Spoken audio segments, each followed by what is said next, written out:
Bueno, muy buenos días, muy buenas tardes, muy buenas noches, dependiendo el momento en el que enganchen este nuevo episodio de Estudio Ciudad, una coproducción rosarina entre Factos, medio digital de la ciudad de Rosario, y el Instituto de Gestión de Ciudades. Ya venimos subiendo varios episodios de este ciclo de entrevistas con referentes de temas urbanos, funcionarios profesionales, miembros de organizaciones sociales, gente inquieta que se está preguntando sobre algunas problemáticas ligadas al presente y al futuro de nuestros pueblos, de nuestras ciudades. En particular, en los primeros programas de Estudio Ciudad analizamos mucho la cuestión de la vivienda.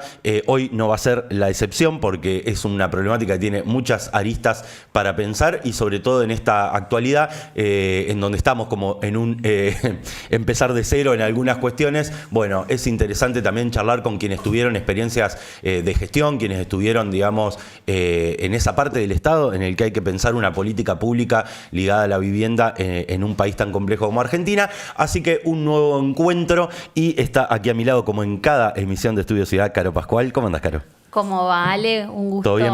Todo bien. Un gusto compartir este espacio para seguir hablando de un tema que nos preocupa, como son las políticas de acceso al hábitat y la vivienda, un problema que afecta a muchas personas y familias de nuestro país y digo, es una preocupación cotidiana que tienen, que todavía no hay respuestas muy claras al respecto.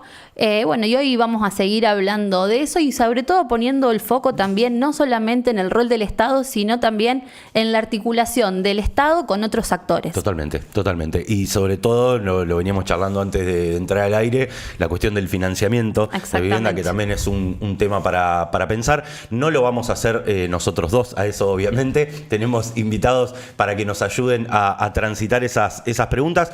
Primero lo quiero presentar a Iván Kerr, que es abogado y especialista en políticas de vivienda. Cumplió funciones como secretario de Desarrollo Urbano y Vivienda de la Nación, fue responsable del programa Procrear. Vamos a charlar un poquito de eso. Y el Instituto de la Vivienda de la Ciudad de Buenos Aires. También hemos tenido a otros miembros del Instituto de la Vivienda de Buenos Aires, que ha tenido mucha actividad en los últimos años, obviamente con una mirada puesta en ampliar el acceso a la vivienda y promover soluciones sostenibles al déficit habitacional. Iván, ¿cómo estás? ¿Todo bien? ¿Qué tal? Un gusto saludarlos. ¿Cómo andan? Igualmente, bien, todo bien. Gracias por acompañarnos. También lo tengo aquí a mi lado a alguien que es amigo también de la casa, Lavi Abraham, economista de la Universidad Nacional de Rosario, investigador de MATE, del Mirador de la Actualidad del Trabajo y la Economía, y docente universitario. Lavi. Gracias por la invitación. Primera vez en los estudios de Factos. Primera vez en los estudios, bueno. Y esperemos que no sea la última. Ojalá, agradecido por la invitación y bueno, vamos a ver ¿Cómo puedo colaborar en que salga lo mejor posible? Esperemos que pueda colaborar Lavi, porque la verdad que nosotros no sé si podemos profundizar demasiado más de lo que ya hicimos hasta ahora. Caro, si querés arrancar, Dale. Largamos. Empezamos con la primer pregunta que está destinada para vos, Iván, y que nos puedas contar a partir de tu experiencia en la gestión y de tu recorrido profesional, ¿cuál considerás vos que los componentes que tiene que tener esta nueva política de acceso al hábitat y a la vivienda? ¿Cuáles serían como las claves para pensar esta nueva política?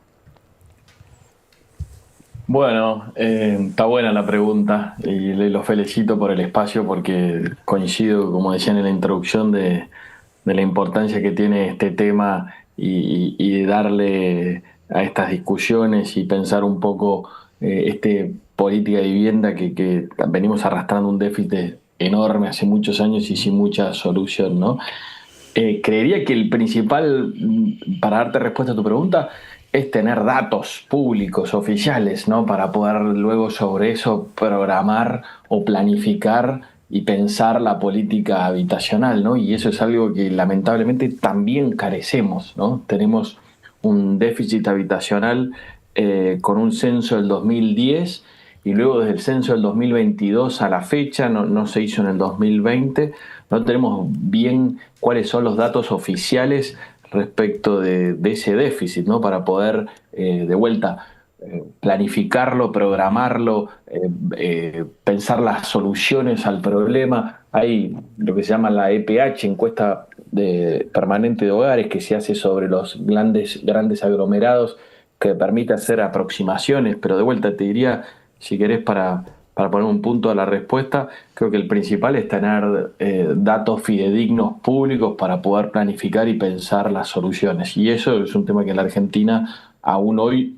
no tenemos, ¿no? Si uno va y busca, entra a los organismos oficiales, lamentablemente no tenemos más ni Secretaría de Vivienda ni Ministerio de Vivienda porque el gobierno actual la disolvió, pero no están esos datos publicados y debieran ser como la base primordial para poder arrancar y pensar dónde está el problema. Por ejemplo, el déficit sabemos que es más cualitativo que cuantitativo en general, ¿no? Con lo cual entonces las soluciones deben estar más pensadas en cómo se mejora las condiciones actuales de la vivienda que en la construcción de vivienda nueva. Y sin embargo, tradicionalmente venimos como con planes que son más de construcción de vivienda que de mejora del actual, cuando en realidad los números indican que 2/3 del déficit es más cualitativo que cuantitativo. Así que creo que por ahí arrancaría. Claro. ¿Qué opinas de lo de la eliminación de la Secretaría de Vivienda, Digo, de haber laburado también en ese lugar y no tenerlo, digamos, no tener una Secretaría de Vivienda hoy? ¿Qué implica para un país en términos de política habitacional? Más allá, digo, de la discusión de cuánto tiene que hacer el Estado o no, que creo que es muy interesante, pero ¿qué significa el hecho de disolver esa Secretaría de Vivienda, Iván? Bueno, yo creo que es un error, ¿no? Y lo he expresado públicamente.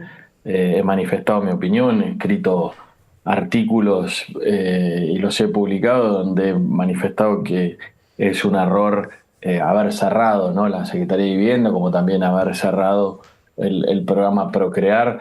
Lo he discutido con funcionarios actuales del gobierno y considero que si, no sé, en el caso de Procrear, si el programa tenía deficiencias, errores de transparencia, de control, de auditoría, bueno, ejerzámoslos, mejorémoslos.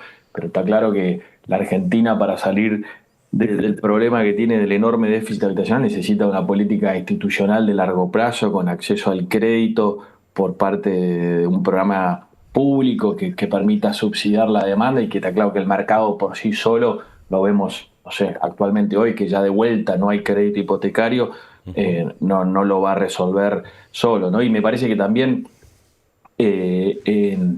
entiendo y comparto la necesidad de llegar a un equilibrio fiscal y bajar el gasto público para equilibrar las cuentas públicas y reducir la inflación, que es claramente el peor de los impuestos a la pobreza. Esa parte la comparto.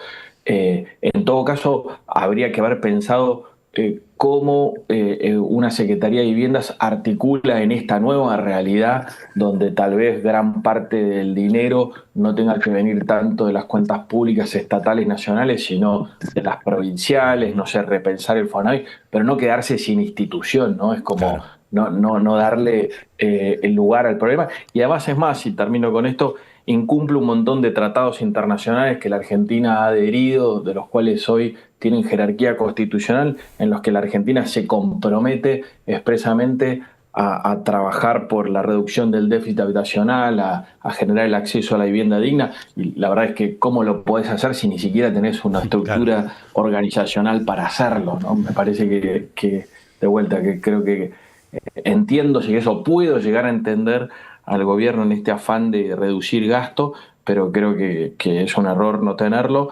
y que claramente va a tener consecuencias, ¿no? Claro. ¿La vi? Y en ese sentido, pensando un poco más, saliendo un poco de la coyuntura, de esta idea de que ahora no hay una Secretaría de Vivienda, me preguntaba por tu rol, qué habían pensado a lo mejor en su momento cuando vos fuiste secretario, justamente en este sentido, el sentido del financiamiento, de cómo podrían darse esas articulaciones entre lo público y lo privado, cómo se podía llegar a un financiamiento que no dependa exclusivamente de un Estado. A veces se dice vulgarmente un Estado bobo, que a lo mejor solamente da financiamiento, no recupera lo prestado, digamos, una política que, digamos, ¿cómo habían pensado ustedes? Esa sería la pregunta. Desde el Estado, ¿qué tipo de injerencia o qué tipo de actuación estatal y qué tipo de articulación podía tener el Estado con el sector privado ya sea desde, no sé, bueno, que me cuentes un poco si habían pensado desde financiamiento o de tasas o qué rol iba a tener o tuvo el plan Procrear, y en todo caso también pensando hacia adelante, bueno, si volviera una Secretaría de Vivienda o en una nueva gestión de cualquier signo político, ¿qué te parece que tendría que ser el rol del Estado en esta articulación con el sector privado? Sí, dimos una batalla enorme para poder cambiar o transformar ese paradigma, si querés que me preguntás, sobre la política habitacional. Nosotros intentamos por todos los medios, con mucha resistencia de los institutos provinciales de vivienda y demás, de entender que el Estado Nacional no puede ser el constructor de todas las viviendas que se necesitan para reducir o para dar respuesta al déficit habitacional, ¿no? No existen los recursos, es ineficiente, hasta si querés es injusto de por qué le da a uno y a otro no. Y sí creemos que el rol del Estado, en vez de ser un subsidiador de la oferta, ¿no?, que es una gran constructora que licita obras públicas de construcción de vivienda y le paga a empresas constructoras para que hagan planes de vivienda, como ha sido tradicionalmente, tiene que ser un facilitador de la demanda, ¿no? Y eso me parece que es un paradigma nuevo que gran parte de los países de la región ya hace un tiempo atrás que han adoptado. El caso más emblemático es el de Chile, que a partir de los 80 prácticamente deja de construir viviendas y pasa a ser un subsidiador de la demanda a través de la herramienta de crédito hipotecario. Y luego sí, obviamente, el Estado sí tiene que enfocar sus recursos o su mayor cantidad de recursos en los sectores más humildes, más pobres, que obviamente no van a ser sujetos de crédito, no pueden destinar parte de su ingreso a pagar una cuota de su crédito para su vivienda, por más subsidiada que están, porque están en una situación de pobreza, y que ahí sí tiene que ir toda la inversión del Estado en infraestructura, pavimento, cloaca, agua potable y demás cuestiones que no las va a hacer tampoco el privado. Y contestando a tu pregunta, nosotros lo que hicimos fue tomar el plan Procrear, que estaba en la órbita del ANSES, y pasarlo a la Secretaría de Vivienda, y ahí sacamos en su momento un DNU del presidente Macri transfiriendo eso, porque era claramente una política habitacional. Y en vez de buscar que sea el Estado el que financie el acceso a los créditos de Procrear, es buscar que sean los propios bancos que se sumaran al programa. Se sumaron en ese momento 18 bancos, y los bancos sean los que presten, y en todo caso el Estado intervenga o aportando tierra o subsidiando. En el caso del Procrear nuestro fue capital, hasta un 20% del monto del crédito. Tasa, podemos discutir lo que quieras, pero de vuelta creemos que el rol del Estado no debe ponerse en banco, ¿no? Yo te presto el crédito hipotecario. Es ineficiente. Cuando se lo das a una persona está siendo injusto porque hay otra que también lo está esperando. Después, cuando hay mora, no lo sabe gestionar a esa mora. Y creo que esa parte, el gobierno que nos precedió después volvió al mismo esquema de que sea el Estado el que preste el dinero en forma directa de su propio presupuesto, y de vuelta considero que es un error. Considero que vos podés utilizar los fondos del ANSES, del FGS, el Fondo de Garantía de Sustentabilidad, que se usó para, una vez que se estatizaron las AFJP, para de alguna manera fondear el sistema, como es en muchas partes del mundo, pero te tenés que apalancar con el sistema bancario para que te preste, si no, no tiene escala, y lo primero que pasa es que cuando te quedás sin recursos porque tenés déficit fiscal como tiene la Argentina, suprimís el programa, ¿no? Que es un poco lo que pasó. Recién Iván decía lo del tema de los datos, o sea que es algo que sale recurrentemente en las charlas que tenemos, en las otras conversaciones que hemos tenido acá en Estudio Ciudad, donde, bueno, creo que lo charlábamos la otra vez cuando hablamos con el Instituto de la Vivienda en Villa María, que decían, bueno, ¿cómo se pusieron a laburar con esta política? Y ellos decían, bueno, primero hicimos un censo. Entonces, y nada, no, y un poco uno se ríe para no llorar, en parte porque decís, mirar hasta qué año llegamos, que no había información en este caso en un municipio en particular, pero yo me acuerdo cuando fue Renavap también, que digamos, que se llevó adelante durante el gobierno de Mauricio Macri, y que decíamos, bueno, hasta el año 2016 no se sabía cuántos barrios populares había en Argentina, por ejemplo, ¿no? Claro, ¿no? Cuánta gente vivía... Dato tan básico como saber cuánta gente... Claro, ¿no? ¿Vos qué te encontrás con el tema de los datos? Vos que laburás con datos y tenés que construir a veces una mirada sobre, por ejemplo, en este caso, la cuestión de habitacional. ¿Es así? O sea, ¿estamos muy mal de datos para laburar? No, el censo 2022 no es tan malo, digamos. No Claro. sé, Iván, qué opinión tiene, pero el censo 2022 tiene hasta radio, fracción censales, digamos. Ajá. Tiene ahí un nivel de detalle bastante interesante, que bueno, es un piso, me parece que es un piso interesante. Es cierto que faltan por ahí datos más continuos, lo que plantea justamente Iván de la encuesta permanente de hogares. Se centra en algunas cosas que son básicas y que se utilizan para ingreso, para distribución del ingreso, pobreza, etcétera, pero que en la cuestión de, no sé, lo que pregunta un censo, de construcción, de tipo de pisos o tipo de vivienda, no aparecen en encuestas. Entonces, y después tenés encuestas de gastos de hogares, que son encuestas que se hacen cada 7, 8 años, que son muy buenas también, pero bueno, la última también es 2017-2018, y bueno, también faltaría una actualización en ese sentido. Entonces, bueno, sí, los datos son importantes. Y bueno, este gobierno también lamentablemente ha discontinuado bastante la política de datos, como parte de, bueno, esto, de sus recortes y de su forma de achicamiento del gasto.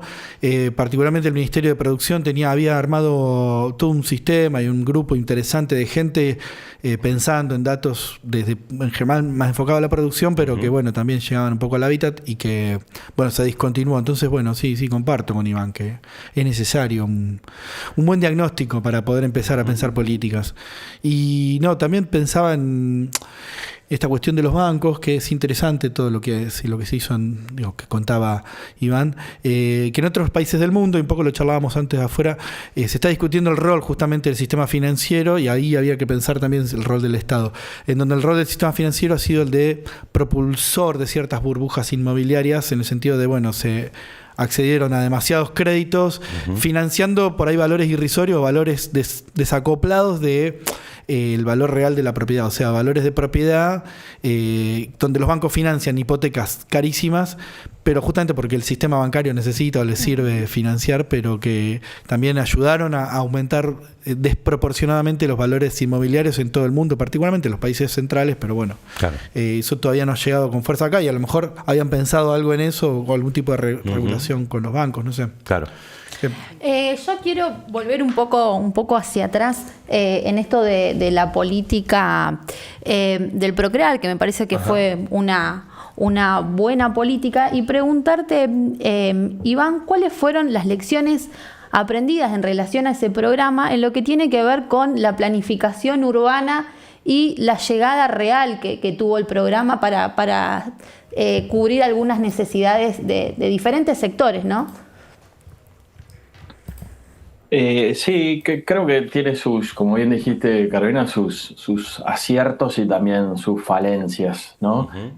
Por un lado, creo que del lado de los aciertos veo como muy bueno que es un programa que permitía activar suelo, ¿no? Sobre todo suelo del propio Estado, que a veces tiene sin uso y demás, y que el Fideicomiso de Procrear en su, si querés, alianza con el AVE, con la Agencia de Bienes, le aportaba suelo y de vuelta activaba en algunos casos buen suelo, ¿no?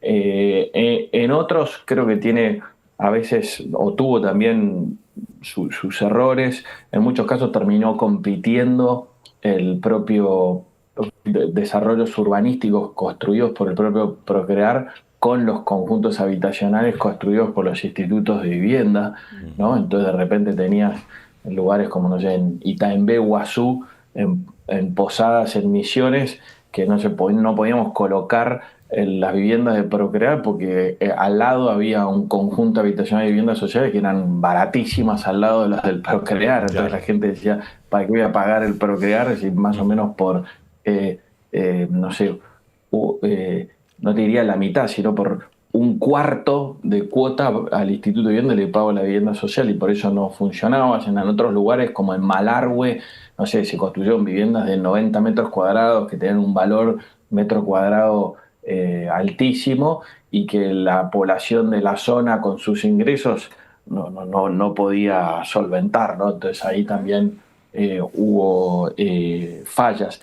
Creo que nosotros heredamos desarrollos urbanísticos en construcción y los terminamos y no iniciamos nuevos, y mucha de la oposición siempre se agarra a eso para decir no iniciaron nuevos desarrollos urbanísticos y demás, más allá de que terminamos los existentes que debían haber estado terminados desde antes, pero creemos que es mucho más dinamizador y mucho mejor política que sí dimos cerca de 180.000 créditos hipotecarios, que la gente elija dónde vivir, ¿no? Cuando vos georreferenciabas eso, vivías dónde la gente vivía, trabajaba, dónde estaba, y la gente obviamente elige cerca de su trabajo, cerca de la escuela de sus hijos, cerca del centro de salud, cerca de donde sabe que tiene transporte y demás, y eso dinamizaba todo un mercado inmobiliario.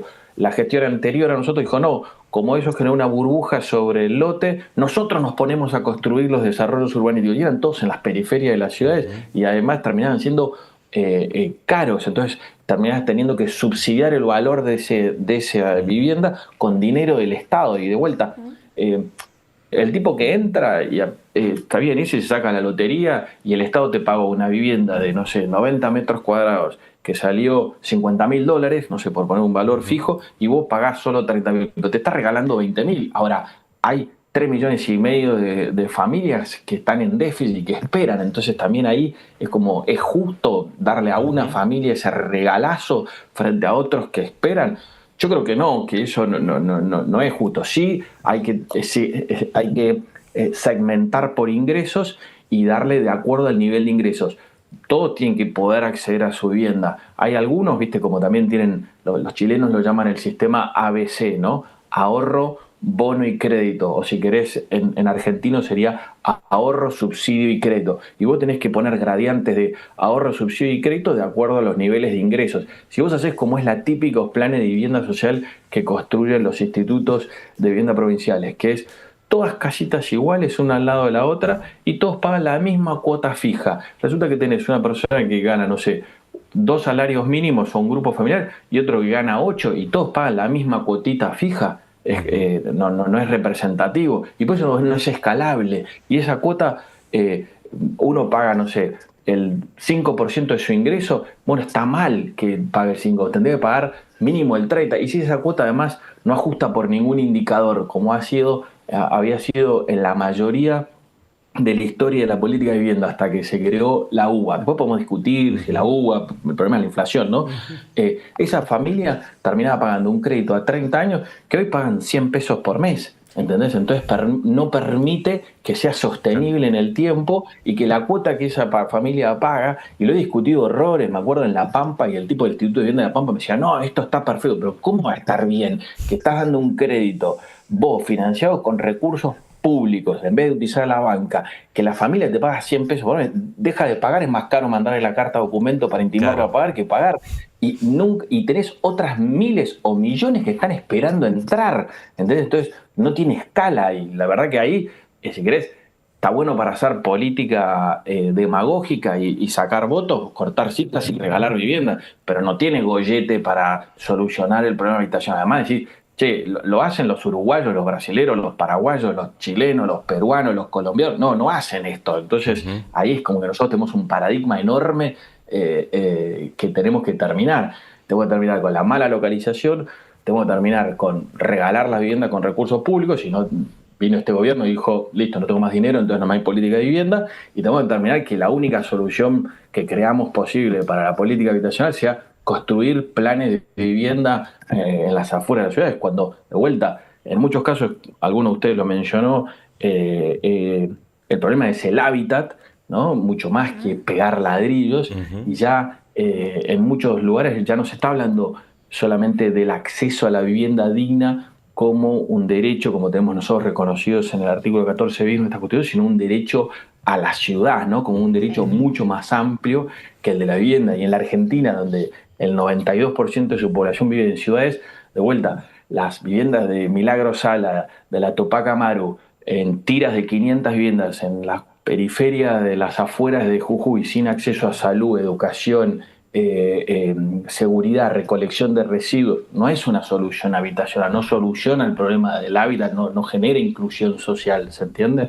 Sí, de hecho, bueno, son los casos que más se ven, por lo menos acá en Rosario, en la provincia de Santa Fe, digo en particular, no solo los planes de vivienda hecho y derecho, digamos que hace el Estado, pienso Barrio Olímpico acá, que fue como si con un plato volador trajeron, pusieron el plan de vivienda y se fueron, y después también pienso en las anomalías del procrear, que esto, digo, tuvo todo lo que tuvo, como una política emblemática, pero a la vez nosotros hoy lo estamos también un poco abordando desde la cuestión metropolitana, que es que si no se crea una forma de gobernabilidad metropolitana, no se puede resolver las extensiones de territorio que tuvo el procrear en Roldán, Funes y demás. Sí, que extendió las ciudades, donde inclusive las ciudades, lo que estamos viendo también en los censos, que las ciudades que más crecen del país son, bueno, acá Funes, Roldán, Yerbabuena, en Tucumán, digamos, son estas ciudades satélite.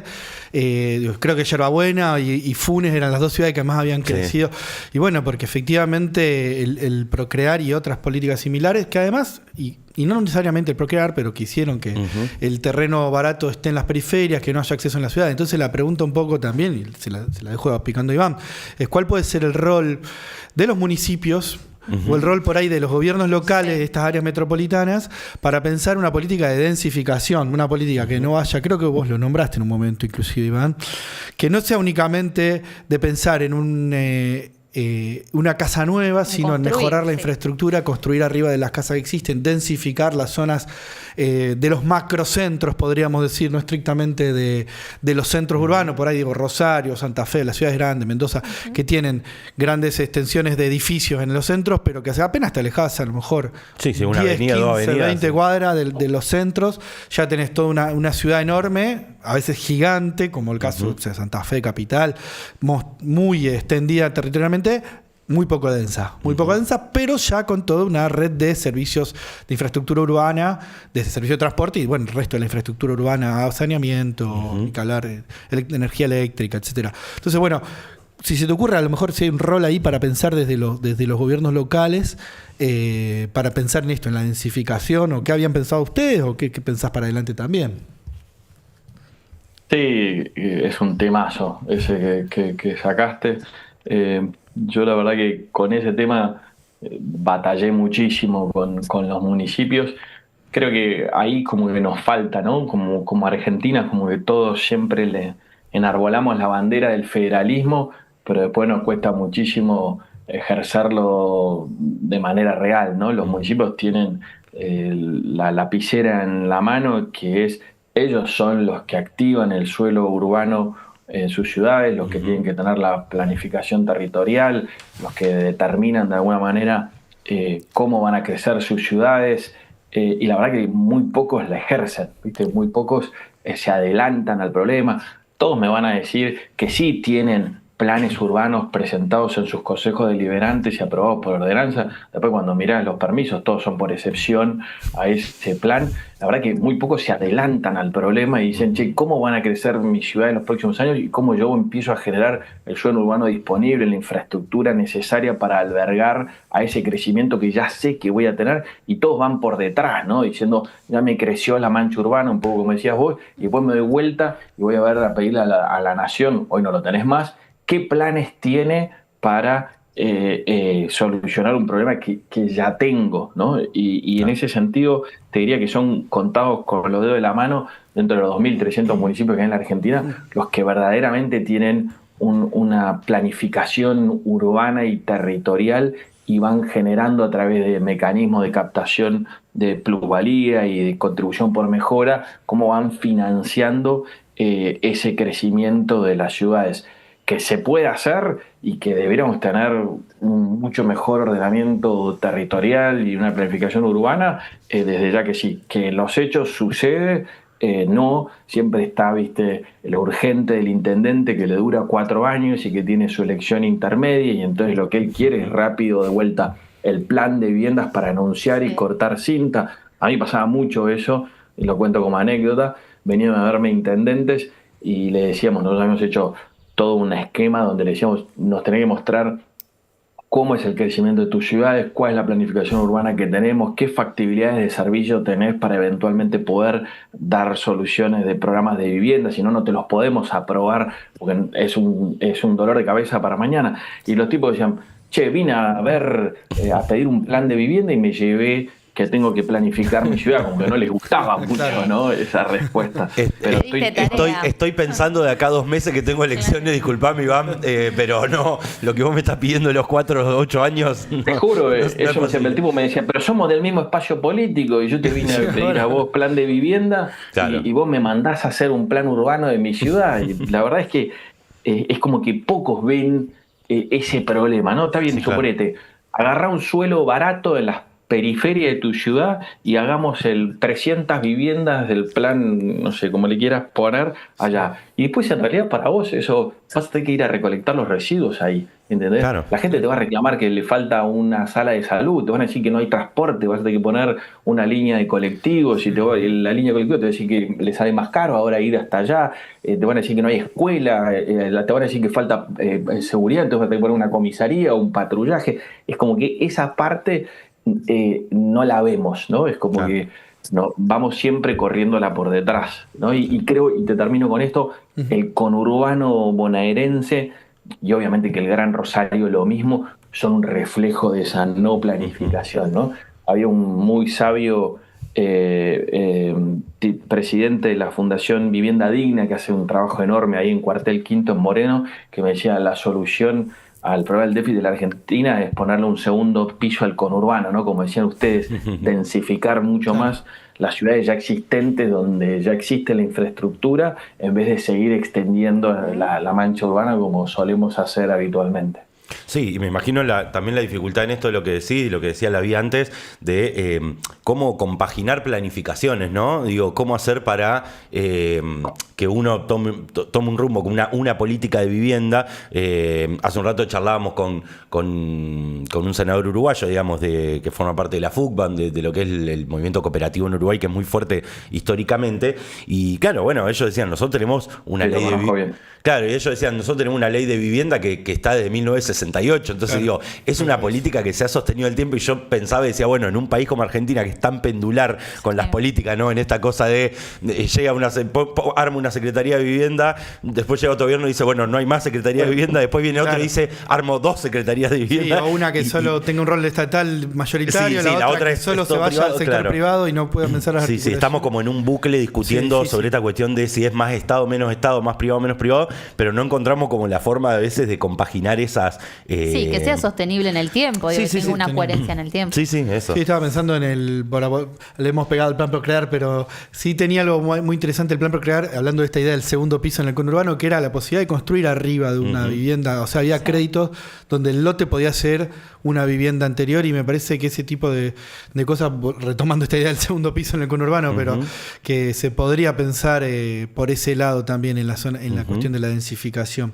Sí, efectivamente falta esta continuidad, ciertos acuerdos básicos programáticos, digamos, como decimos, está en la Constitución, ¿no? La vivienda digna, pero al mismo tiempo no caer en esto que habitualmente dice el viviendismo, ¿no? Que a veces solo vivienda. Lo charlamos acá. Y no pensar en el hábitat como lo planteaba recién Iván, me parece también clave, ¿no? Sí, quería preguntarte, Iván, recién nombraste la experiencia de Chile, pero quería consultarte, ¿qué otras experiencias hay, tanto que recuerdes de municipios o provincias en Argentina, como otras experiencias latinoamericanas que estén llevando adelante alguna política o alguna línea en la política de vivienda de esto que vos venís diciendo, que te parezca que está bueno, que son interesantes, por lo menos para tomar como antecedente?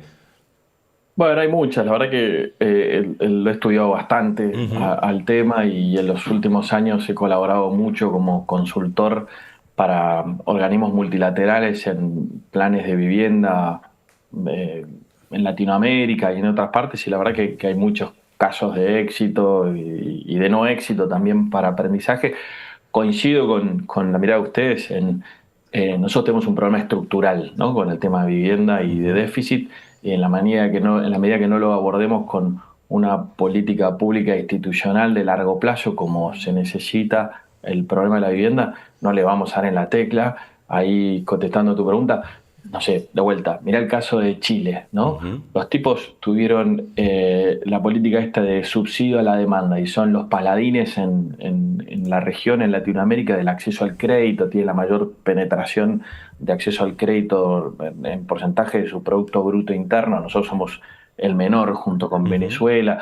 Prácticamente el 95% de las operaciones de compraventa se hacen con crédito hipotecario, lo cual es lo más lógico del mundo, ¿no? No hay nada más injusto que cuando tenés que comprar una casa, tenés que tener todo el dinero junto y en la Argentina en billete arriba de la mesa para comprar una casa. Pagás en cuota un almuerzo o una zapatilla y pagás de contado una casa. Claro. Tiene sentido. Pero fíjate esto, totalmente. Pero fíjate esto, en la política de subsidio al crédito tuvieron a Bachelet, después a Piñera, después a Bachelet de vuelta, después a Piñera y hoy a Boric, y sin embargo el MIMBU, famoso Ministerio de Vivienda y Urbanismo, fueron los primeros en darle rango de ministerio, mantiene prácticamente los mismos programas, viste, de subsidio al crédito hipotecario a través del Banco de Chile, más. Y lo mismo, fíjate, ustedes hablan de Uruguay, ¿no?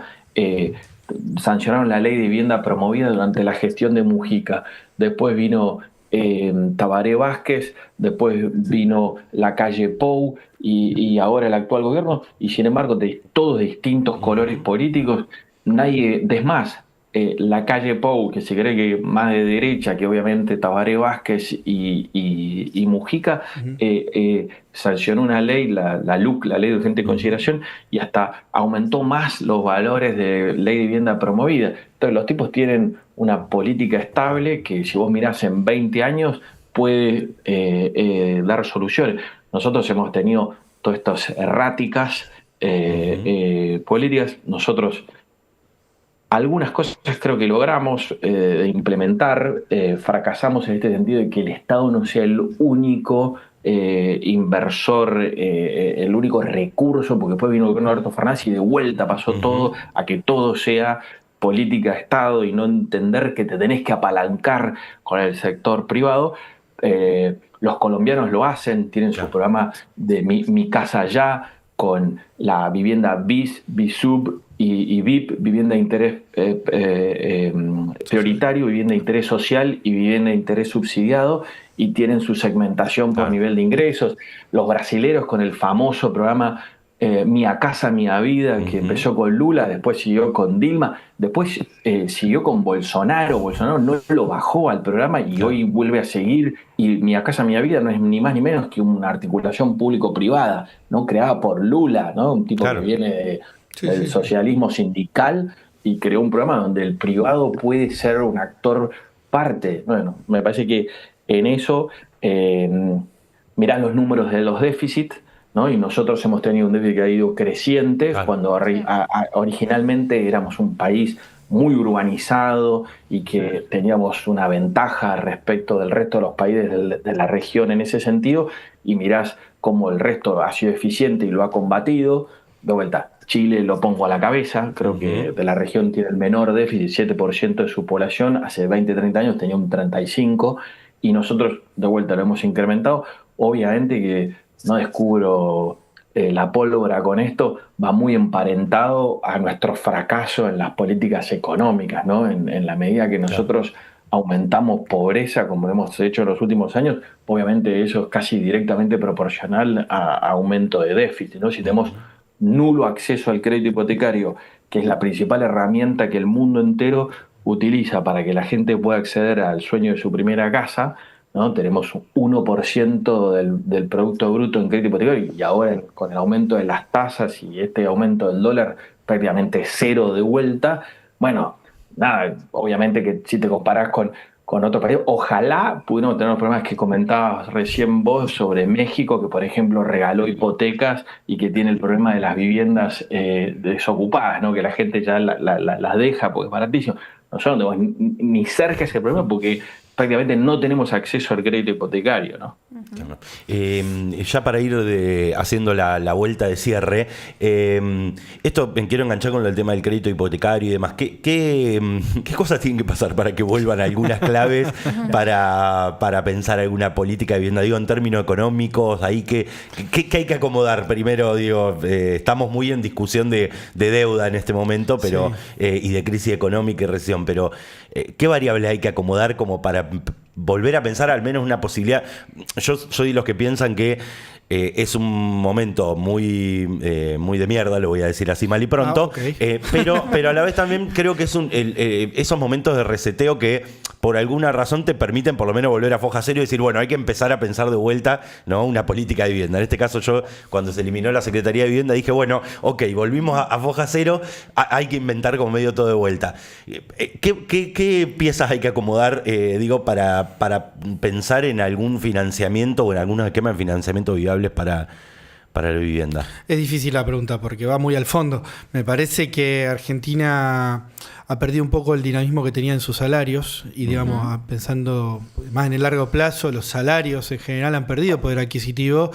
Y bueno, el salario es la base un poco de todo esto, digamos, tener una buena clase media fuerte, como estuvo históricamente Argentina, a partir de su propio trabajo, generar las condiciones de, bueno, esto, acceder a crédito, acceder a vivienda, acceder a un mejoramiento paulatino de la calidad de vida, ha hecho caer, bueno, ni que hablar del aumento de los niveles de pobreza, pero sobre todo esta inestabilidad salarial me parece clave, insisto en esto, en que tenemos una caída del salario, una recuperación, aumento y caídas del nivel de actividad y de la desocupación en general, que bueno, que ha hecho que mucha gente también no pueda planificar hacia adelante, decir, bueno, si hay un aumento como estamos viendo ahora, del trabajo no registrado, el trabajo más menos todo lo que tiene la ventaja de trabajo registrado, la continuidad, digamos, claro, una política salarial de largo plazo, bueno, hace que no se pueda planificar, y me parece que un poco tiene que ver con una recuperación de un mercado interno fuerte, esto independiente de la inserción exportadora o estas discusiones más de fondo, pero sí con salarios fuertes, con salarios que permitan justamente el acceso a una planificación de vida desde más mediano plazo. Y pensar, claro, en ese sentido me parece que, bueno, ¿qué es lo que hay que recuperar? Y yo creo que hay que recuperar una clase media fuerte, una clase popular que también a partir de su propio trabajo puedan acceder a este tipo de cosas. Entonces, bueno, con eso podemos pensar en una política hipotecaria más en serio y una política en donde el rol del Estado junto con el sector privado puedan coaligarse para pensar en cómo subsistir, cómo mejorar este déficit del que veníamos hablando. Yo me acuerdo desde que soy chico que yo escucho las cuestiones de crédito hipotecario y uno no lo vivió tan en carne propia. No, a eso digo, yo tengo 40 años y siempre me acuerdo de la discusión del crédito hipotecario, pero viste cuando es una cosa que vos la escuchás como siempre como una especie de teoría, pero que nunca... Y fuera de nuestra cultura también, claro, esta idea de tomar un crédito a 20 años, a 30 años, y que en general también creo que lo contaba Iván, de que la cultura, lo que conocemos es este crédito que se licúa con el tiempo. Claro. El crédito donde, bueno, pagás los primeros 5 años, 8 años, y vos sabés que al cabo de cuántos años el crédito desaparece, se licúa solo. Bueno, eso también hay que repensarlo y empezar a pensar en cómo, bueno, qué rol va a tener el sector financiero justamente en esto. Pero bueno, esto también se da a partir de la propia estabilidad económica, que me parece que esta inestabilidad sucesiva que venimos teniendo de tanto tiempo hace que, bueno, impida planificar por ahí un poco la propia vida. Sí, yo creo que también, es una problemática, sobre todo que a las juventudes, el tema de la vivienda cada vez lo ves como algo más lejos. Sí, y no forma parte de tu generación, pensar en tener una casa propia. Y ahora hasta alquilar se hace cada vez más difícil, entonces estamos mundial, como en una encrucijada. Sí, la estadística mundial es que en Estados Unidos creo que hasta los años 70, hasta el promedio de edad de adquirir tu casa propia era a los 29 años y hoy a los 38. O sea, que se aumentó 10 años el momento en que te podés llegar a ser propietario, el promedio, por supuesto, con lo cual, bueno, está demostrando que efectivamente esto de las juventudes en todo el mundo le cuesta más. Y bueno, sumado a esto de las burbujas, un poco las burbujas financieras, que a veces los bancos mismos son partícipe, entonces me parece que ahí el rol estatal también tiene que ser un poco de permitir, por supuesto, el juego del sector privado y el acceso a crédito bancario, pero también cierta regulación o cierta bueno, capacidad de gestión justamente. Sí, sí, es difícil. Y lo que decía Iván recién de lo de la sostenibilidad, que para mí, digo, del sostenerlo, gestión a gestión, y esta cosa de que todos sepamos, uno puede tener diferentes perspectivas de cómo, para dónde encarás o dónde pisás el acelerador o dónde profundizás, pero sí cuando ya tenés ciertos consensos básicos de decir, bueno, esto y esto, sabemos que no se toca. En todo caso, lo que puede ir variando son los cambios que se van dando a nivel sociedad, que se van dando en todos los países, y que me imagino que cada gobierno después puede juzgar a dónde profundizar. Iván, para ya dejarte ir y ya ir cerrando, queríamos pedirte, nada, a modo de cierre, alguna clave o algo que te parezca que sea interesante para dejar ahí picando sobre una política de vivienda a futuro. Digo, ¿qué estás pensando? ¿Cómo lo estás viendo a futuro? ¿Qué te parece que es lo que se viene a partir de ahora que se puede, por lo menos para empezar a pensar una política de vivienda a futuro? Nada, ¿cómo lo ves? No, bueno, coincido con ustedes que hay una oportunidad, ¿no? De por lo menos repensar y alzar la voz también respecto de este tema. Creo que la palabra clave es una política de Estado, ¿no? Y que no tenga que cambiar con los colores políticos de los gobiernos. Como por ejemplo, claramente terminó siendo la AUH o como puede ser el RENAVAP y la política de mejoramiento de barrios que antes no estaban visibilizados y que a través de la ley pasaron a tener luz y por ende buscar una solución al problema. No coincido tanto que el problema del crédito hipotecario sea una cuestión de la burbuja. Me parece que en Argentina no tenemos ese problema, ni de los salarios. Obviamente que ayuda a tener salarios que no pierdan frente a la inflación. Me parece que por ahí es más largo, casi que hasta para otro programa de ustedes.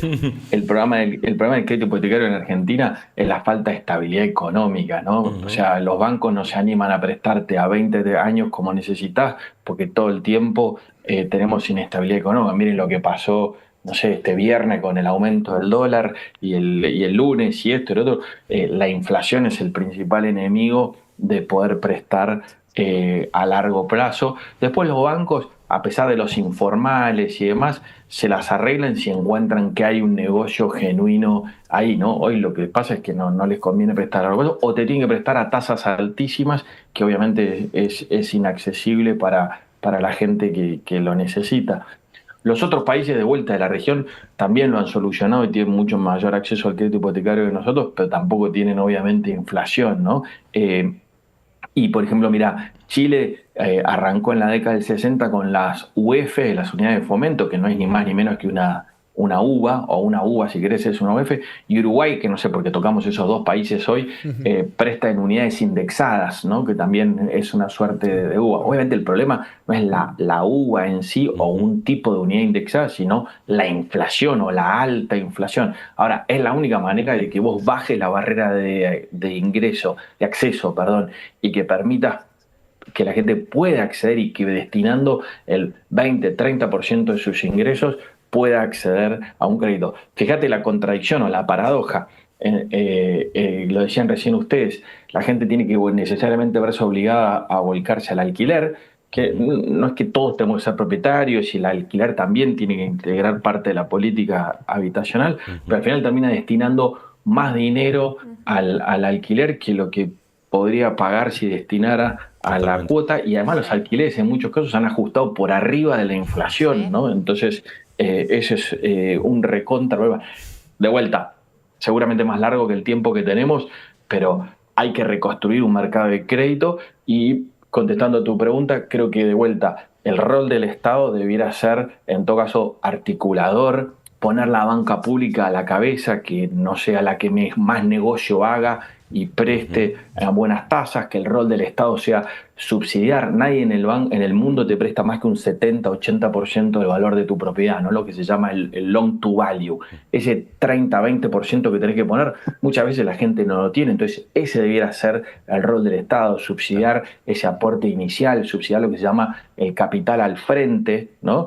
Y en todo caso, y después sí concentrarse con los recursos públicos de vuelta en el sector más bajo de la pirámide del déficit habitacional, que de vuelta es la que vive en asentamientos, que no tiene ingresos, que está en situación de pobreza, y que ahí sí no creo que exista otra manera, y comparando con lo que hace otras partes del mundo, diría que es la única solución de inversión en infraestructura social para que esa gente pueda tener una mejor calidad de vida, y creo que eso es al final del día también una política redistributiva importante, ¿no? Si vos a un niño lo haces vivir en una vivienda digna, vas a gastar mucho menos dinero del Estado luego en salud, repitencia escolar, desarrollo social, planes de subsidios porque no sé qué cosa, y que yo, si vos todo ese dinero que gastamos en eso, en planes de subsidio para su escuela, para su salud, para su desarrollo social, lo invirtieras en mejorarle sus condiciones de vida, el hábitat, seguramente es una inversión inicial, pero que te la repaga en el tiempo mucho más que los parches que venimos haciendo constantemente. Totalmente. Bueno, hemos llegado al cierre de este nuevo episodio de Estudio Ciudad. Primero, agradecerte, Iván, por este tiempo que nos dedicaste. Esperamos y te invitamos a la ciudad de Rosario cuando quieras. Serás bienvenido acá en los estudios para seguir charlando. Te agradecemos mucho por haber estado acá hoy. Gracias a ustedes y de vuelta por visibilizar estos temas que me parece que a veces no están en la agenda de todos los días y sin embargo son de suma importancia para el desarrollo y el futuro de nuestro país. Muchas gracias y gracias, Lavi, por haberte sumado acá. Gracias por la invitación. Vuelvo a decirlo, espero no sea la última, que ya vuelvas a nuestro estudio, porque hacía rato que no nos cruzábamos por acá. Bueno, gracias por la invitación y sí, hasta cuando quieran, che. Total, Mi teléfono lo tiene. Si hay alguien que tiene trabajo en este momento son los economistas, ¿no? Sí. Así que, digo, va. Yo no le deseo mal a nadie. Yo no deseo no deseo que a mi país le vaya mal, pero la verdad que estoy muy bien de laburo. Bueno, así que ya lo vamos a tener. Caro, gracias por haber estado acá en este episodio. Ya no me acuerdo si es el séptimo, el octavo, el sexto. El noveno. ¿Este es el noveno? Bueno, noveno episodio de Estudio Ciudad. Lo pueden ver en el canal de YouTube de Factos, Son Factos, y también en nuestro Instagram, Son_Factos. Encuentran, obviamente, cada vez que subimos un episodio, lo anunciamos, dejamos link, así que sigan acompañando esta propuesta, este proyecto, y nos vemos en el próximo episodio de Estudio Ciudad. Un abrazo.